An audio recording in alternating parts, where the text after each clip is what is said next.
Hey guys, it's Monday, which means it's Day by Day Expressions. We're here with Brian Powell, a good friend of mine. He's wearing a Red Sox hoodie here, and On purpose. he asked me what he should wear, and I definitely did not tell him you should wear a Red Sox hoodie. That's a little offensive. I'm a little offended. It's okay.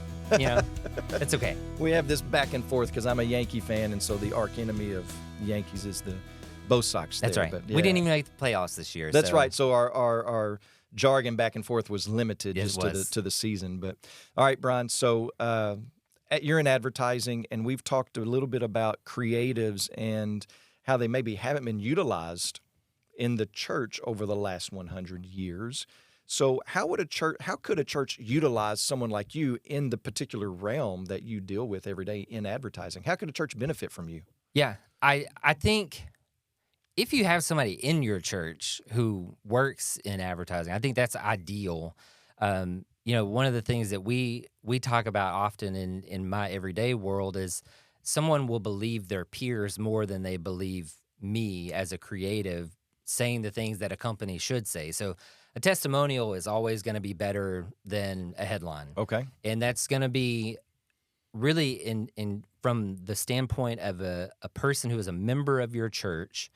They have experienced the things that you want your audience out there to know. Yeah. And so they're going to be the best resource for your church to tell their peers what they can expect when they come to your church. Yeah.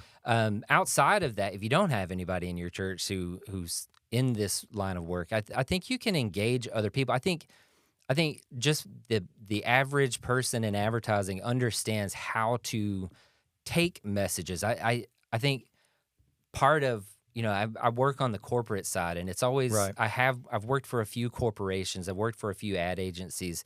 You almost want your creatives to be a little less bought in than the average, like the accountant. You want them just like real deep into the numbers, but you want your creatives to be a little weird, Yeah. Well, there is no doubt creatives are weird, Brian. That is absolutely true, and that's okay. Yeah, you embrace it. That's right. But my expertise comes in connecting brands to audiences and understanding how to shape messages that are effective, that connect to those audiences. And so I think, when you look at all that goes into advertising, we think about the ads that we see on TV. Mm-hmm. Those are, I have not made an ad for TV in a year. Like it's a very limited number of people who are creating those things. I always joke and tell people there's only like 10 famous people in advertising. The rest of us just do our day-to-day work with emails and social media posts and those sorts of things. And so there is a strategy that goes with all of those things. My master's degree is in integrated marketing communications, which is really, it focuses on this idea of all of the elements working together. And so there's that expertise that understands my emails matter as much as my social media, that matter as much as the videos that I produce. Right. And so there's that expertise that sort of brings that all together, where you also help establish sort of a cadence, a messaging strategy that helps people. So at my church, at Garrett Memorial, we're a church we'll have anywhere from 150 to 200 people every Sunday. Mm-hmm. But we have these, and our associate pastor, Chris Vines, has been really helpful in helping me understand some of this stuff, in that we have several different streams of communication. Yep. Right? And so you want to be able to identify all of those streams, but all of those streams, he's helped me understand, you don't use them in the same way.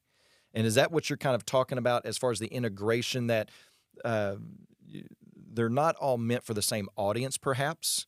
And so you want to speak your message maybe differently to the different audiences that you're trying to reach out to. Yes, and the medium. I mean, you're going to consume an email much different than you would a social media post. Right.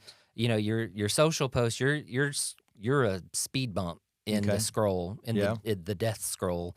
And so, but if you send an email, that's something you're more likely to take time to read. Right. And so brevity is important online and social media. Yeah. Taking chunks rather than making, hour-long videos or 30-minute long videos or whatever are a lot more effective on social platforms.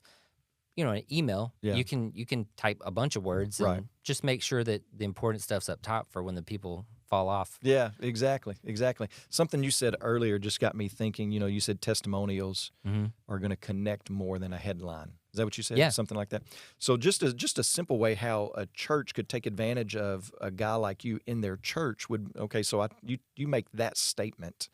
And so if I'm trying to advertise, I've got a Wednesday night Bible study class coming up, and it's over this particular book or topic, that just shooting a quick 30-second video of someone who has experienced the truth of whatever it is you're trying to communicate in that Bible study is going to go a lot further than just a headline in a bulletin. Yeah. Something like that. Yeah.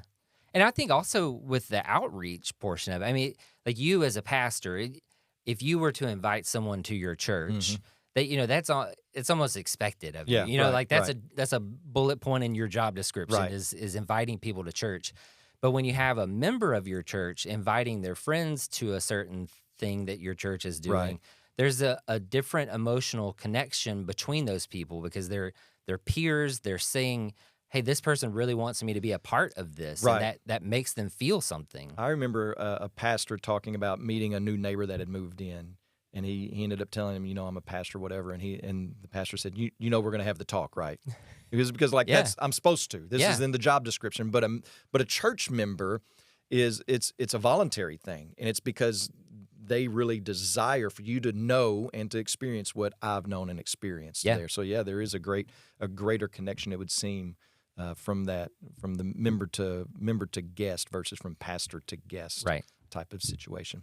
Great conversation, guys. We're going to continue. We've got one more episode where we're going to continue this conversation on truth, goodness, and beauty, finding its way out into the real world from Christians just like Brian. Until next week, we'll see you then.